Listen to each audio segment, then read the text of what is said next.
திரு EPS அவர்களுடைய Delhi meeting இது அரசியல் சார்ந்ததா, கூட்டணி சார்ந்ததா, பிஜேபி அதிமுக இடையே என்ன மாதிரி ஒரு அரசியல் பேச இருக்கிறாங்க சார்? குடியரசு துணைத் தலைவராக பொறுப்பேற்றிருக்கக்கூடிய தமிழ்நாட்டைச் சேர்ந்த பெருமைக்குரிய திரு ராதாகிருஷ்ணன் அவர்களை சந்தித்து வாழ்த்து தெரிவிப்பதற்காகத்தான் என்று நான் புரிந்து கொள்கிறேன்.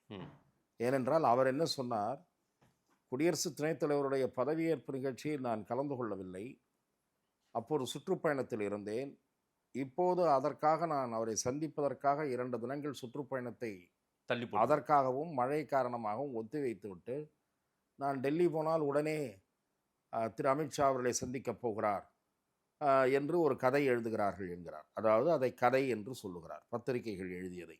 அவ்வாறு டெல்லி பயணத்திற்கு முன் முதல் நாள் இரவு சென்னையிலே நடைபெறுகிற ஒரு பொதுக்கூட்டத்தில் திரு எடப்பாடி பழனிசாமி அவர்கள் அண்ணா திராவிட முன்னேற்றக் கழகத்திலிருந்து நீக்கப்பட்டவர்களை அல்லது தாங்கள்தான் அதிமுக என்று உரிமை கூறுபவர்களை மிக கடுமையாக விமர்சித்து பேசியிருக்கிறார்.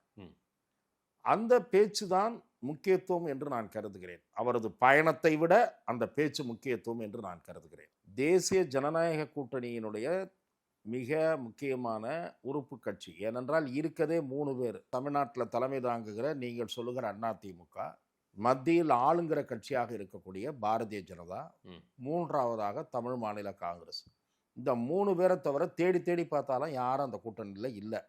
கண்ணு கட்டிய தூரம் வரை கூட்டணி கட்சிகளும் வருவதாக தெரியவில்லை. இப்போ வெளியே போனவங்களை சேர்க்க முடியாது என்கிறார். இது யாருக்கான மெசேஜ்? திரு நயினார் நாகேந்திரன் தான் நமக்கு தெரிந்து மிக அண்மையிலே சொல்லி இருப்பவர் திரு நயினார் நாகேந்திரன், இன்றைய தமிழக பாரதிய ஜனதா கட்சியினுடைய தலைவர். அதை போல மிக அண்மையிலே தமிழகத்திலே தேசிய ஜனநாயக கூட்டணியிலிருந்து விலகியவர்கள் மீண்டும் வருவார்கள், பிரச்சனைகள் சரி செய்யப்படும் என்று கூறியது முன்னாள் மாநில தலைவர் திரு அண்ணாமலை.